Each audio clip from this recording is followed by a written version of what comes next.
to have to make East Africa one country? That may happen when Bebe Cool is long gone. I don't think it will happen now. Because again, selfishness. Sean, you have a platform. Yes. You're working day and night to put content out. Yes. Someone else, instead of collaborating with you, Yes. they are finding ways of destroying you. That's just the wickedness. We have witches and wizards. Most of the, I'm serious. You guys, you used to be in Uganda, you go to Tanzania, South Africa, UK. but we no longer see Kenyans coming here. Especially these new guys on the Because they block. don't do dancehall. Uganda is a land of dancehall. Uganda, my friend, the only way you can penetrate Uganda is you must be a proper lyricist, you must have your harmonies on point, you must have the beat, proper beat, and you must be able to write the beat. So unfortunately, we don't have such. If you want to make it in Uganda, if the Kenyans will watch, my friends, you need to stop all these things you're doing and first study the Ugandan music. As we hacked it, we know it. If you told me today I go to the studio and make a song and bring it to you, you will be amazed. I am telling you, you will be. You will not even believe I'm the person who's talking. Because I have that thing. I have the Jamaican accent. I have the right harmony. I know what to do. I know what to put where. I know how to do the chorus. I know what dancehall means. I know what gets people. But the problem is they don't do research. But Mr. Googz, are you aware that right now Afrobeat is taking over? That dancehall and everything is going down. People now, if you see BN in Kenya is trying to go Nigerian, that Afrobeat. Another problem is we don't have an identity as East Africa.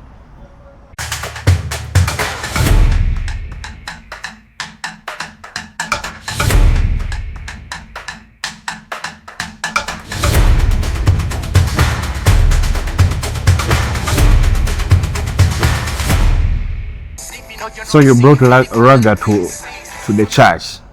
Serious? Of course. Okay, Sean Stylez exclusive. Pay attention to detail. Njagala okubaaniriza. I want to welcome you all to this platform. Thank you for subscribing. Today, I have from Mr. Googz to Pastor Googz. Okay?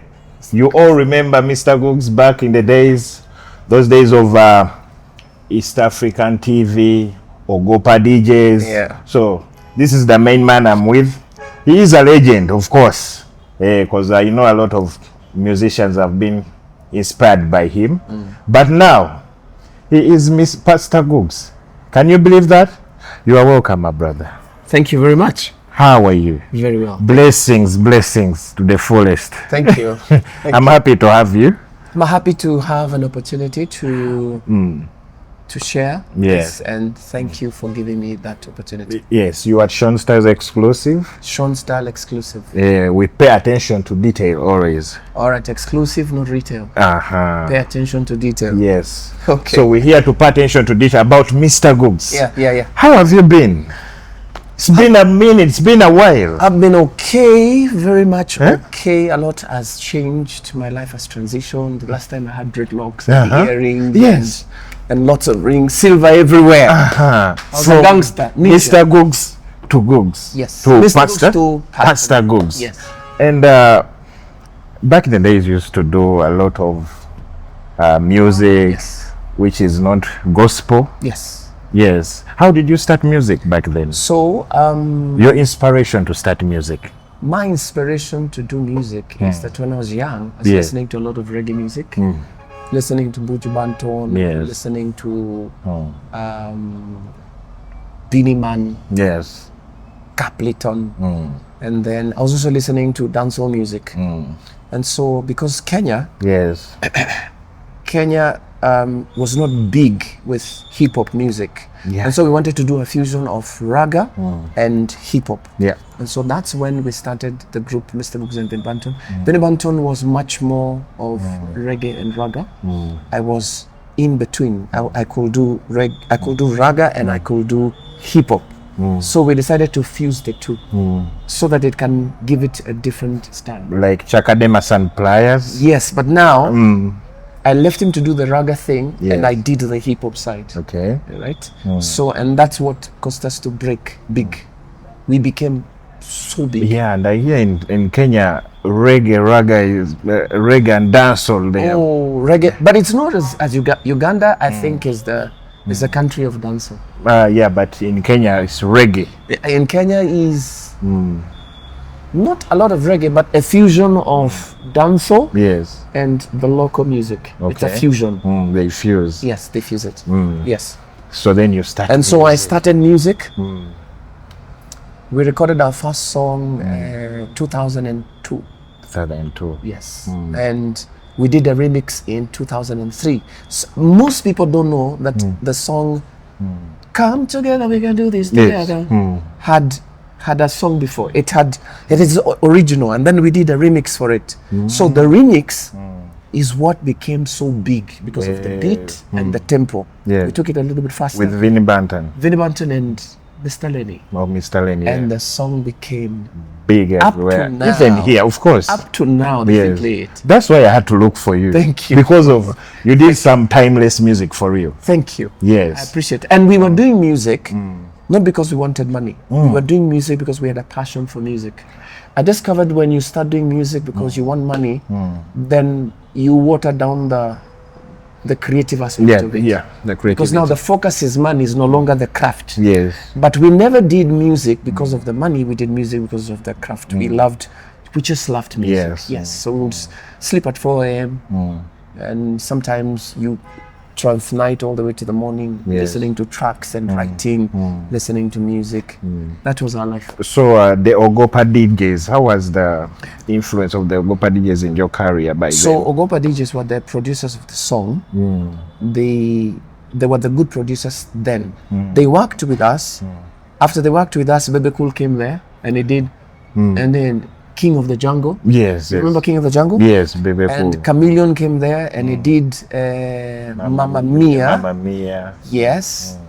And then Peter Miles came and did One Time. One Time. Yes. So we are the guys who pioneered with Ogopa. Once we became big, me, Nameless, Red Sun. You remember Red Sun? Yes, There's of a guy course. called Red Sun. Yeah, I know you. And then when we became so big, the Ugandans came to Nairobi to get their song done. And that's how Ogopa DJs became big. They were just producers, but we were the writers of the music and the composers. But they did a good job in recording, mixing, and mastering it. Yes. So did you get close to these guys, the Bebekos and Chameleons? Chameleon, not so much. But we've met several times. Benson and Hedges have met Chameleon several times. I've met Juliana Kanyomozi. Back then? Of course. Together. Yeah. I have Bebe Cool, I've met him. We have done concerts together. We have done business together. And then Peter Miles now. Yes. So Peter Miles is the only Ugandan artist that is close to my heart. Yes. Because I worked with him. He came to my house. We got to know my parents, and I came to his house in Entebbe, got to know the parents. Yes. We did songs together. He's in Uganda. Yes. That's my brother. But he's your brother. That's my brother. Okay, but you've told me about all that. Did you get any difficulties? Music is always tough. Of course, Sean. One of the first things we encountered, the problems, is number one, that music was not as popular. And so we had to make it popular by force. Number two, money wasn't as much. And even the little that was there, the promoters were stealing. You will do a concert, and you're paid like let's say $10,000. Yes. And they will pay you $1,000. Oh my God. And the promoter steals the rest. So we had to fight for these young guys to be where they are now. They're earning all this amount of money. What they don't understand is that there were guys who fought for them to be able to get paid what they're paid. So it was difficult. Radio stations didn't want to play our music. But once we became a big deal, everyone now embraced us. But to begin with, I would walk, because I didn't have money. Yes. I would walk I would walk very far to go and record music. And you get to the studio and they keep you the whole day. And they tell you to go and come back the next day. And I did that for weeks, for months. I had all the reasons to give up, but I never gave up. So I think what I'll tell any young musician is that don't think it's going to be easy. I'm telling you, don't think it's going to be. Nothing is easy unless you're willing to pay the price. And we did anyway. Did your parents support you when you're doing music? No. Which parent will support you?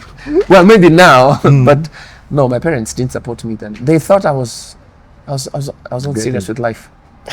I should do medicine or accounting or finance or, be a veterinary doctor or something. Yeah. But they never thought I was serious. But when the thing started paying, and I was flying to America, I'm flying here, I'm flying to South Africa, I'm flying to Uganda, I'm flying to Tanzania. Then they're like, they said, now they started saying, this is my son. And whenever you go somewhere, people be like, all of a sudden, I am their son.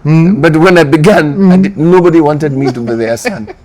You were like an embarrassment to the family. Yeah, and then now I have earrings and my hair, I had dreadlocks. Yes. So I look like crazy. But when I started earning and traveling and making money and became famous, every TV, now, my mom would say, she would actually tell me, let's walk with me. So that when they say, yeah, this is my son, this is my son. Typically of African people. Yes. But yes, and then later they started supporting me. But then when I also changed, when I got saved and I changed from the secular world. Before that, now, by then, when we started music, which kind of music was booming? Because before, they used to not liking your music. Yeah. Which kind of music were people playing by that time? In our country or here? In your country. In our country, they were playing hip-hop music. They were playing Kalamashaka. Yeah, I mean, it was just rugged hip-hop music. Yes.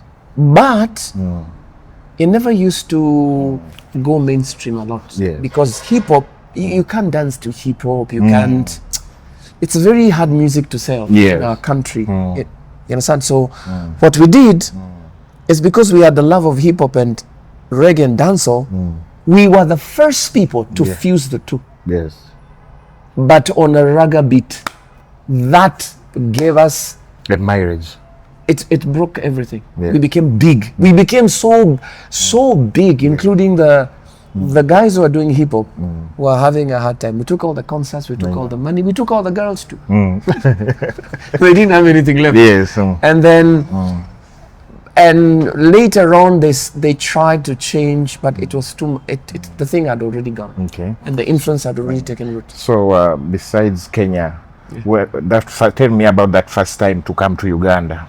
First time I came to Uganda, I was picked in a limousine. It was very long. We were picked Ogopa DJs. We had a concert. Me, Red Sun, Nameless,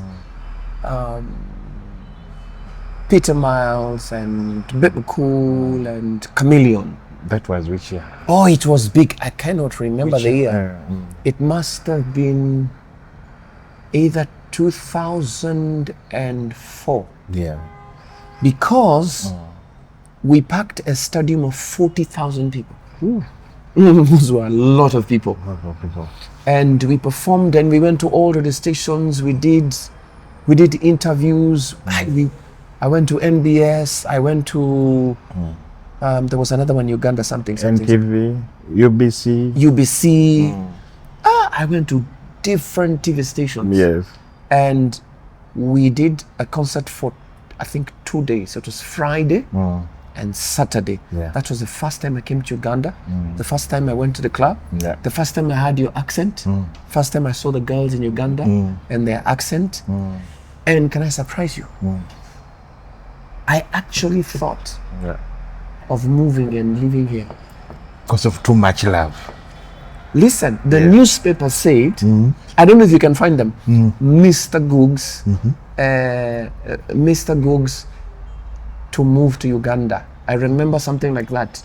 They even looked for a girl for me. They gave me a Ugandan girl and they said, marry this one.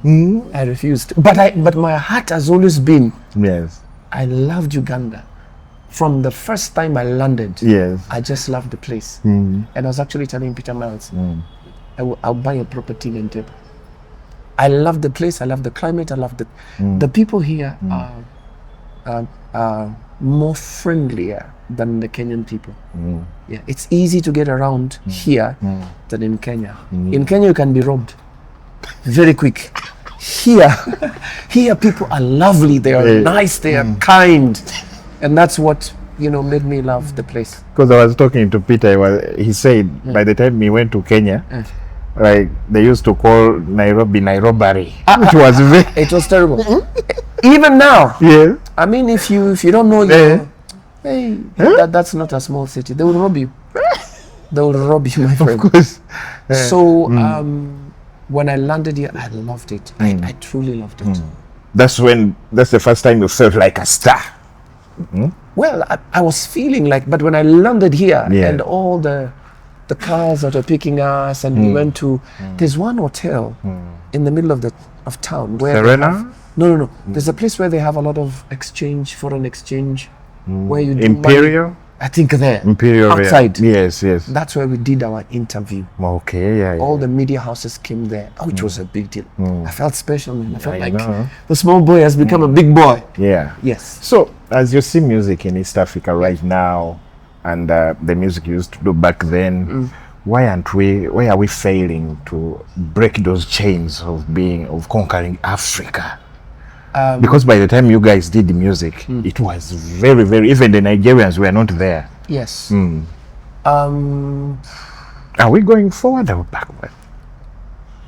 I think we have made some strides ahead, Yes. but we've also not made significant strides.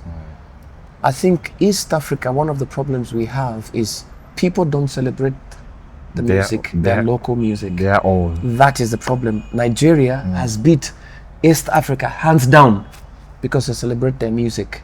Secondly, lack of the business aspect and professionalism in the music. Where one producer wants to do everything, in Nigeria, you will find if you do a drum kit and you're not good with the keys, they will call another producer to do the keys because the project is done by very many people for you to come up with a proper product. In East Africa, as far as I'm concerned, it was not that way. No producer wanted you to produce with any other producer. They wanted to do everything, and sometimes they master. You can't do everything because that guy is good with the keys, you're good with the drums, this one is good with.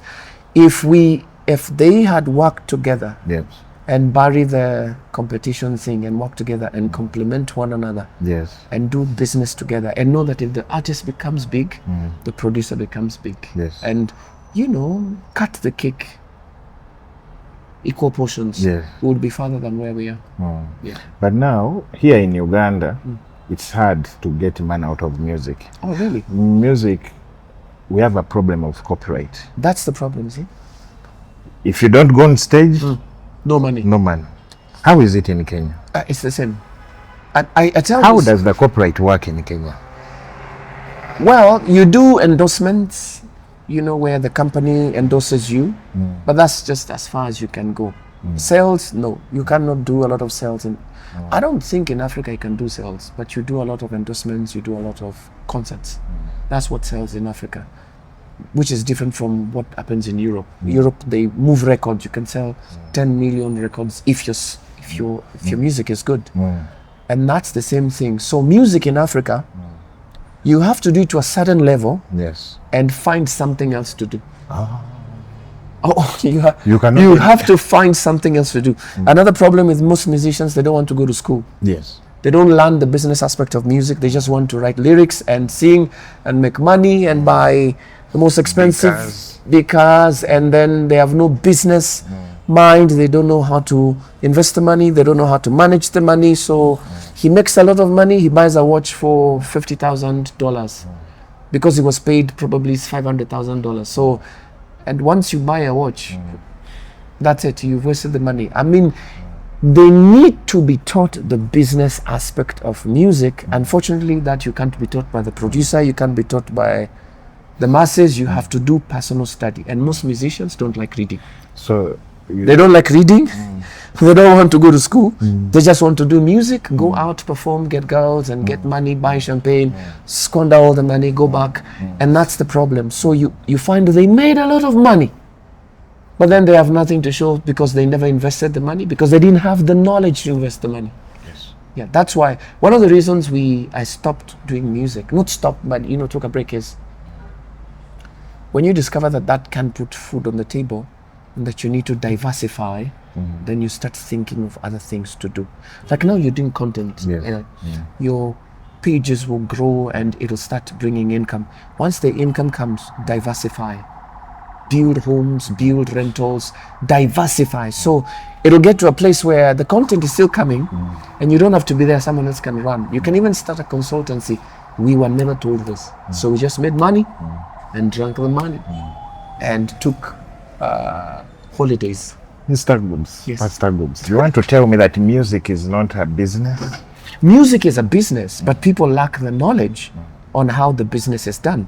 And in East Africa, it's a bit challenging to do business because people don't see the business aspect of it. They see you as an artist. You can't perform for us, we give you.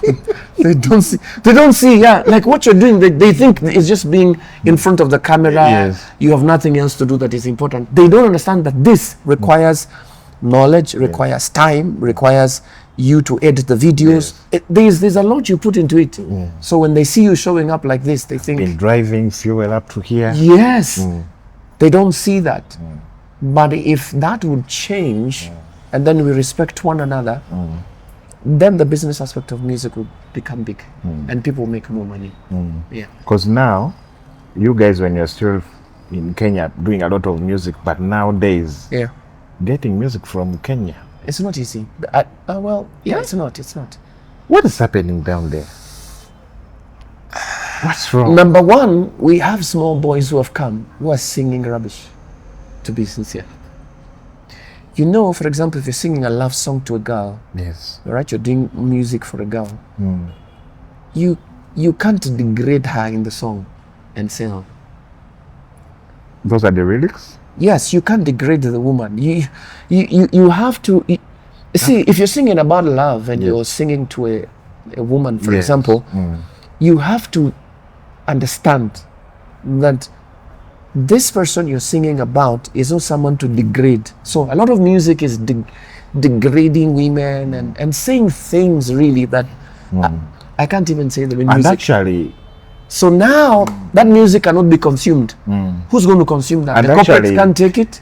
if there's something you do whereby women don't support you, It's unfortunate. automatically, It's unfortunate. I tell people, if I was doing music, it's very easy to make a hit song.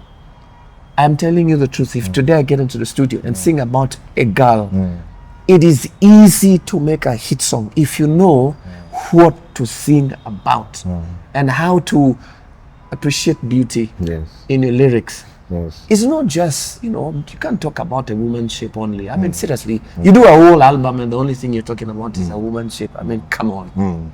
So, Come on. Mr. Pastor Googz.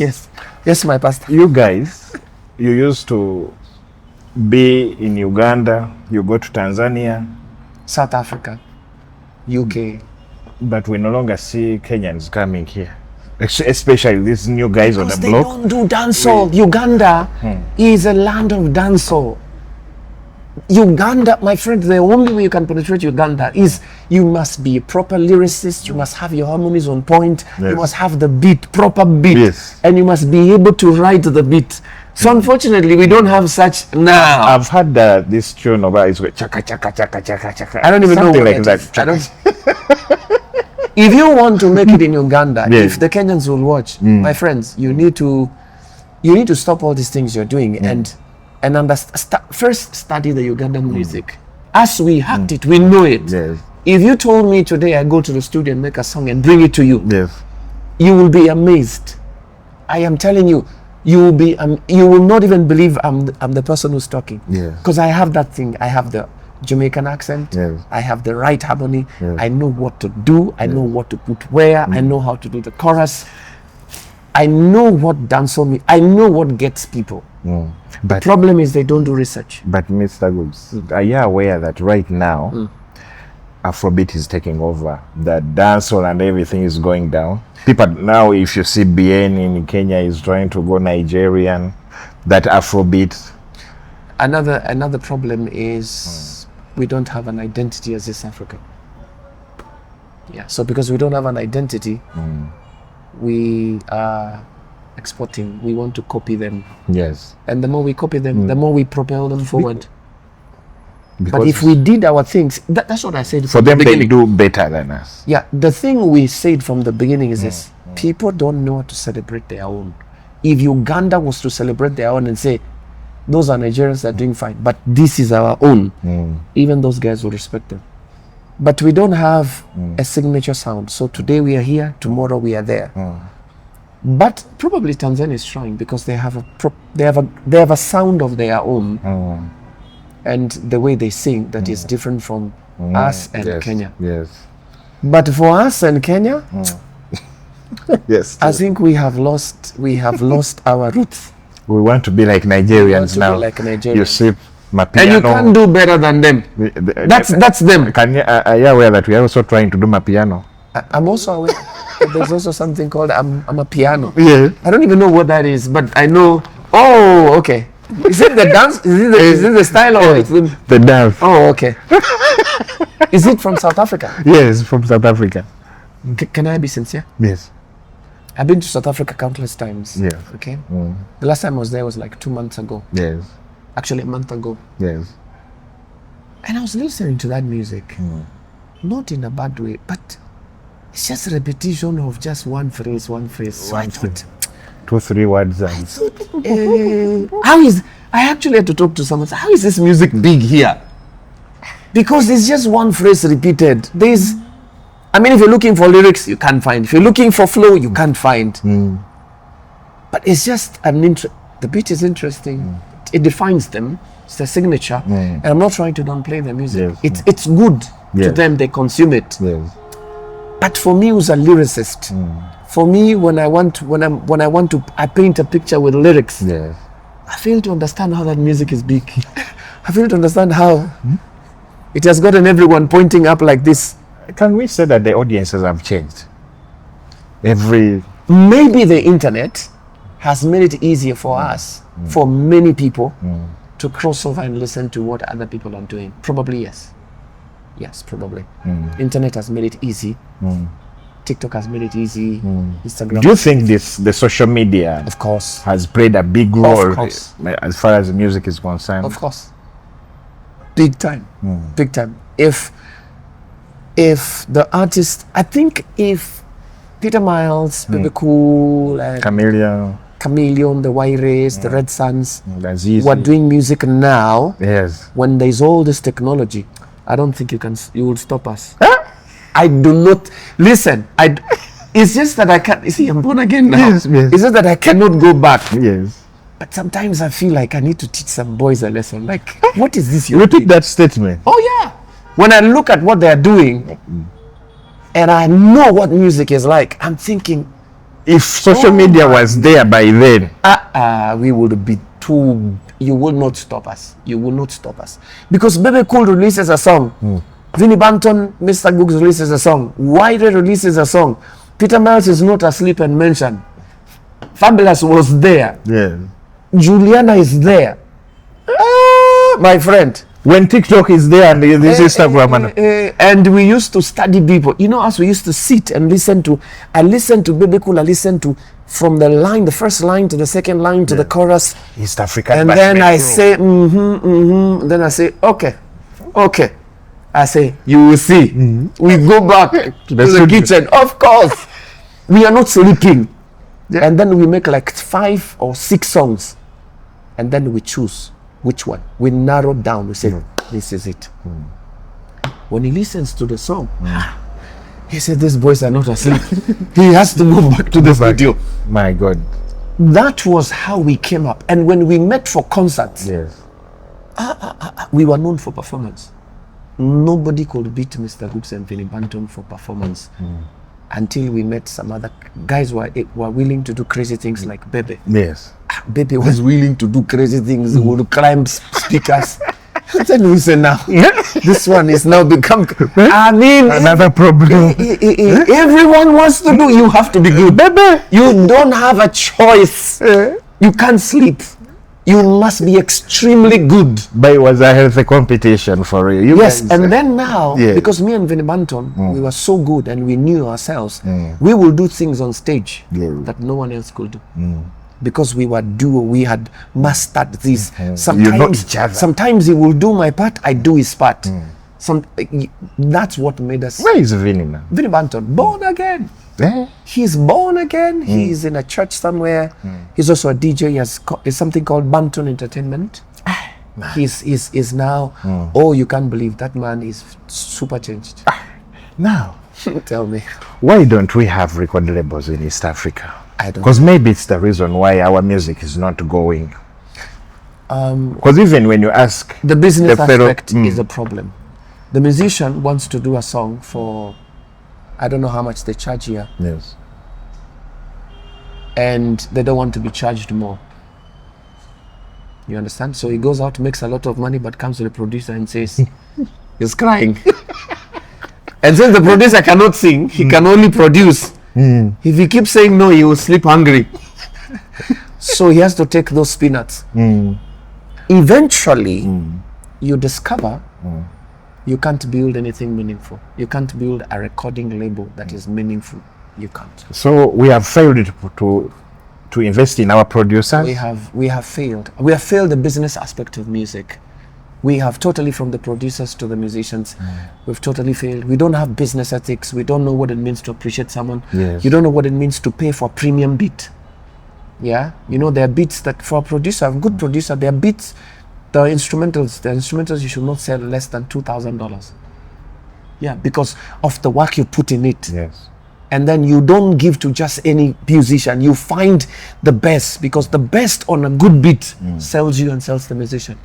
But how many are willing to wait for $2,000, $3,000 to be paid by? And which musician is willing to pay $3,000 for a beat? To a producer? No, they don't want. They just meet you, buy you pork and buy you bell. They say, when you're drunk, you just take a few $100s and say, So when it comes to our sound as East African, who is responsible? The producer, the musician? What are we going to do about that? Who is responsible? That's a good question. I think to a larger extent, the producers dictate the music? To a larger extent, the sort of beat. Yeah.